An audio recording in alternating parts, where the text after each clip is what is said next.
Hey guys, it's your favorite Dalamadur here. Sorry this took so long, but I actually have a very good way to end this off and even go into the next what if with this. As I'm actually going to start doing a lot more connected what if. So a what if that spins off from a what if and kind of just connects back to the original. So without further ado, let us begin. Last time we left off, both Dalamadur and Godzilla were engaging with Gigan and Megalon, with Godzilla's help being King Caesar and Anguirus and Behemoth, while Dalmador's help is Yamato no Orochi, Tiamat, and Rodan. Both sides have given it their all and they're battling for their lives. However, this is where a meteor crash lands on the outskirts of the planet in the Sahara Desert while both of them are fighting in cities. And they sense it, and the other Titans sense it. And both of the Alpha Titans, while they are in respective locations, both kind of give a, oh my god, you have got to be kidding me kind of look on their face, knowing good and well that this is another invasion. So, seeing the distraction, Gigan and Megalon try to take advantage of it. However, this is where they both do something slick for both of them. Godzilla's back may be turned, but he knows good and well his opponent just charged at him. So Godzilla ducks underneath and actually utilizes a nuclear pulse to send Gigan flying into the air. Dalamadur utilizes this opportunity to actually have his tail burrow beneath the ground, and just before Megalon tries to strike him or is able to connect with him, his tail latches out, spearing Megalon through the chest, while Godzilla utilizes an atomic breath to blast Gigan further feet into the air.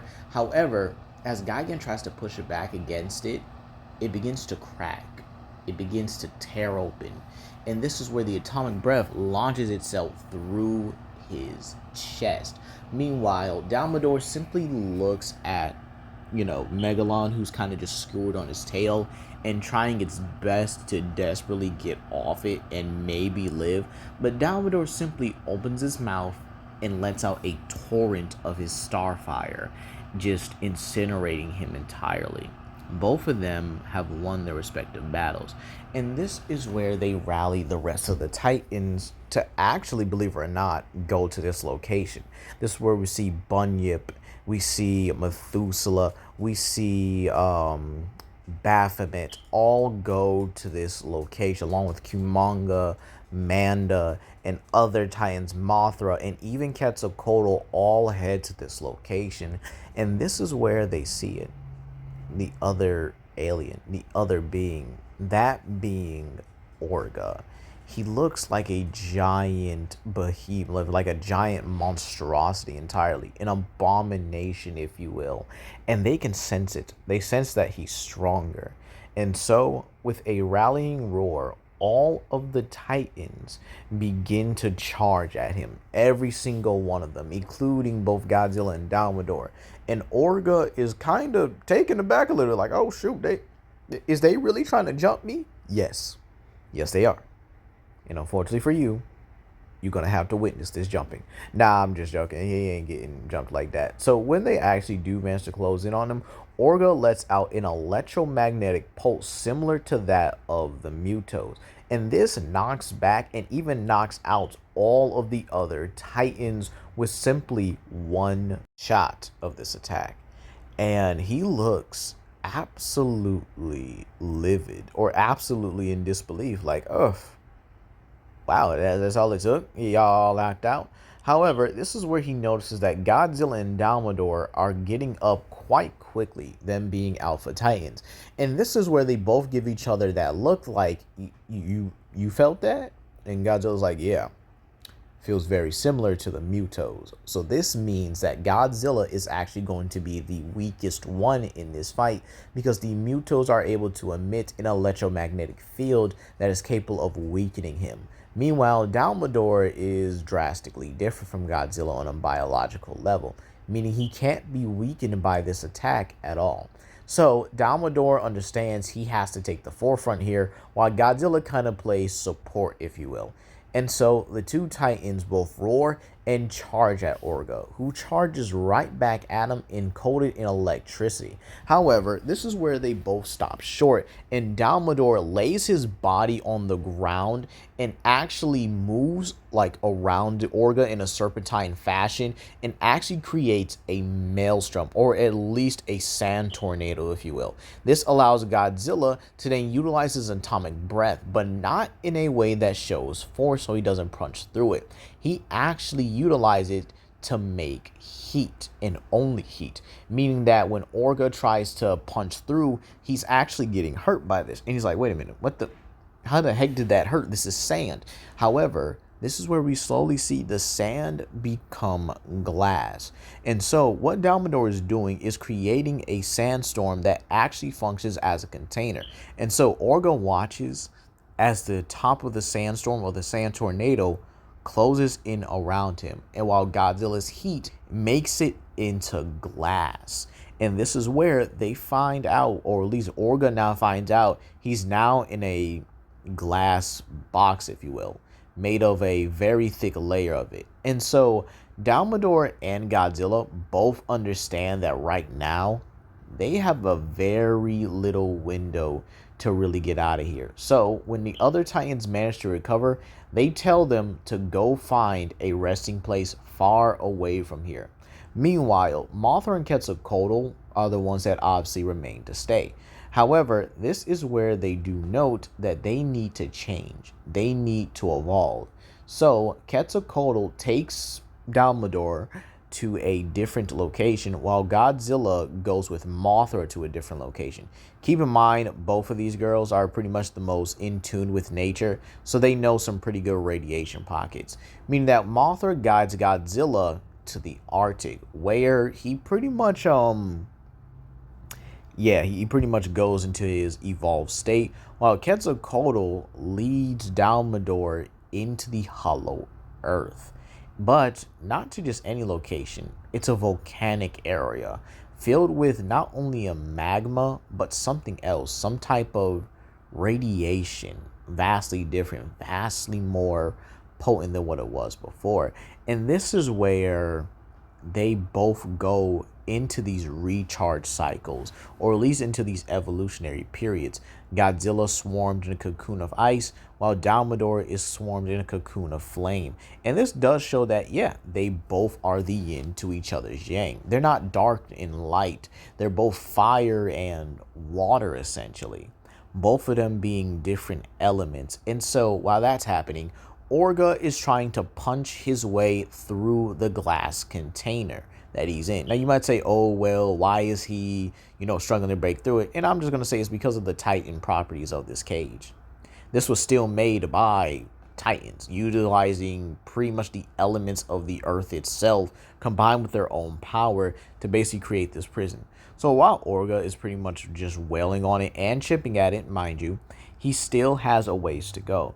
Meanwhile, the other Titans, a little bit uneasy, do manage to find their resting places, while Monarch is monitoring Orga's progress and monitoring Godzilla and Dalamadur as well, understanding and even stating that this radiation that they both found is both unparalleled and unmatched by anything they've even, managed to scale. More powerful than supernovas, more powerful than black holes. The radiation that they're consuming is absolutely, I guess you could say, enticing. Meanwhile, we then pan over to Kong, who's actually relaxing and chilling out with not only his new family, but his people. They managed to make themselves a little village, if you will, in the Hollow Earth area, where I guess you could say Kong originally fought the Drowned Viper, but they're definitely eating the Drowned Viper here. So unfortunately, Drowned Viper is everybody's dinner today. And well, Kong is living his best life. He's the king. He's everything.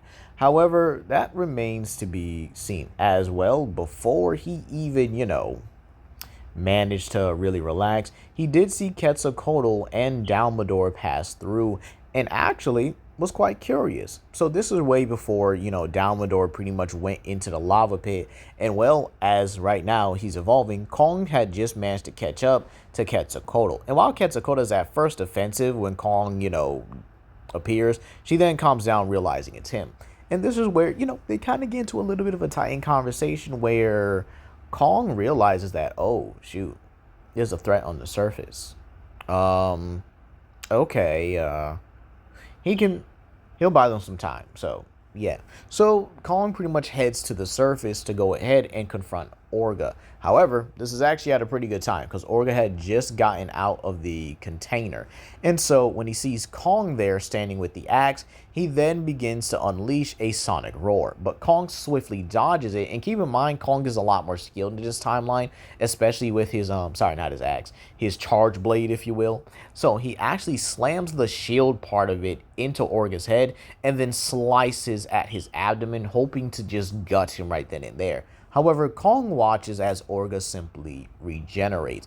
And this is where Orga begins to utilize his electricity or his electrical powers to pretty much blast Kong. However, Kong again utilizes his shield to block it. But this time he doesn't really, try to push through or pursue it. He pretty much anchors his sword behind his foot in a way that, he's at the side of the sword, so he obviously doesn't want to cut his foot, right? So he picks up some sand, or at least a glob of sand, and hurls it at Orga's eyes. This causes Orga immediate pain and discomfort and causes him to drop the blast, allowing Kong to just bull rush forward and smack him with his shield, sending him flying into a pyramid. So Kong then goes back for his sword, but realizes a little too late that Orga's actually pretty fast. So Orga tackles him in the back and actually begins to utilize his electricity at a close range. And this begins to infect Kong's system, attacking him on a much more molecular level. However, Kong feels something surge within him, and he doesn't allow Orga to pretty much back off. He grabs Orga, and Orga feels himself not being able to stop, not being able to, stop pouring the electricity into Kong.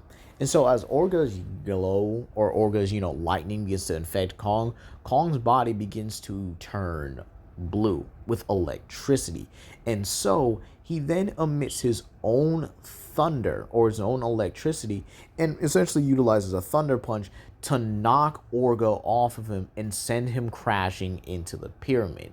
And this has the aliens on the moon looking in absolute disbelief. How the heck did this ape just absorb their super weapons, powers, and abilities? That should be impossible. Nothing should be able to stand against Orga. But Kong is feeling different, irradiated even. And if I had to say how Kong would definitely feel, he would feel like a Rajang when it really powers up. All primal, all glorious and powerful and everything. Kong feels elated, if you will.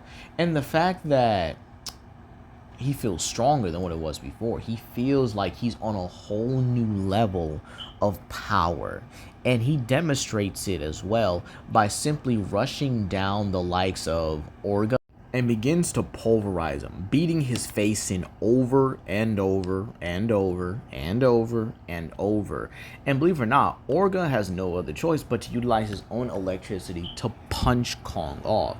Or better yet, utilizing his sonic abilities to do so, creating earthquakes, tremors, things to keep Kong away. And this does have Kong on the back foot for a little bit. However, this is where two roars come out of nowhere across not only the top of the planet, but internally in the planet. Dalamadur has zapped the volcano area and drive its radiation. The same with Godzilla. And so Godzilla emerges, evolved and stronger than what he was before. And Dalamadur pretty much emerges in his new form. Infernal Dalamadur. Far stronger, far hotter, far more dangerous and devious than what he was before. Dalamadur makes his way up to the surface and, well, finds out that Kong is a lot stronger as well. Now that's interesting, he says. And Godzilla makes his way towards Egypt as well, with both titans pretty much looking on as Kong is pretty much holding his own with his own abilities, looking like he's changed a little bit as well. Now, if I had to describe how Kong looks, I would say he does sport some I guess you say, lightning-based insignias on him. He has somewhat a little bit of blue static patches around his fur, but it looks decent. Looks like something he should have, almost tribal, if you will. And this is where all three Titans pretty much just stand side by side with each other, look at each other, look at Orga, and then charge at him. We see Dalamadur and Godzilla's new abilities as they exhibit different breaths.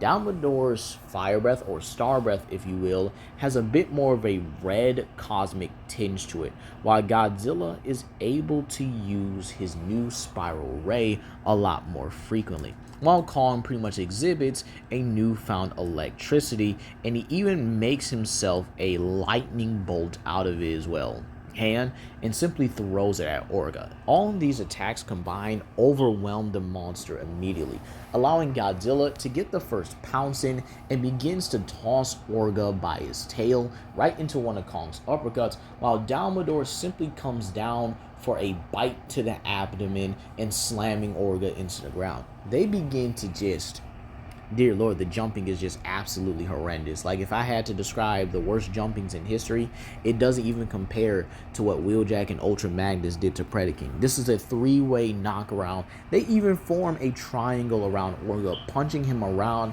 and even begin to take off limbs. Kong takes an arm, Dalamadur takes an arm, and Godzilla takes a tail. Like, they're tearing him apart while also just jumping him and smacking him around as if he were nothing more than a toy at this point. A Titan that invaded Earth is nothing more than a toy now. And unfortunately, they do manage to kill Orga. As well, Dalamadur goes for his fire breath, Godzilla goes for his ray, and Kong goes for a full force lightning bolt. And this is where nothing remains of Orga. Absolutely nothing, with all three Titans pretty much roaring triumphantly, and they decide to go back home to their locations.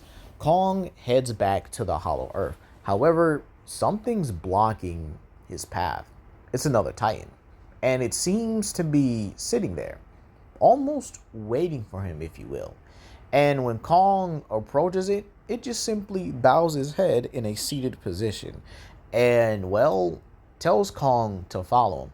Understanding that Kong can honestly just, get a few minutes and just wait a little bit. He does follow this strange dragon-like Titan. And so Kong follows it for quite a while, with the Titan even introducing itself as Australian. And Australian pretty much guides Kong to this different location. It's remote, it's eerie, but again, it's filled with life as well. He sees smaller Titans pretty much doing their own thing. Some of them scavenging, some of them hunting, some of them just, relaxing. So each Titan obviously is another ecosystem. However, Australian guides him further, guides him into a tomb. And this is where Kong sees something prophesied long ago by the Iwi. And they made this here, probably a lot longer than expected. And this shows Godzilla, Dalamadur, Kong, and Shimo, along with two other Titans, one being Australian and the other one coming from space in order to help them. And this is where he sees something, a dragon in the middle of it. Not like Australian, no. Something far more devious, dangerous, and more powerful than before. However, when he looks below the dragon, he sees that there are others. Heralds. There's 1, 2, 3, and a fourth one. Each one more powerful than the last, but not more powerful than their master, the Black Dragon himself, Fatalis. And that's where we're going to leave it off here, you guys. Let me know who's the kaiju coming from space to help them out in the upcoming, war with Fatalis. Who are the 5 heralds of Fatalis? The 4 heralds of Fatalis, excuse me. And are the Titans really ready for this level of war? But that's going to be all today, you guys. Please comment down below. Like and subscribe and share it to friends. This is Legendary Grimlock, and you guys have a blessed day.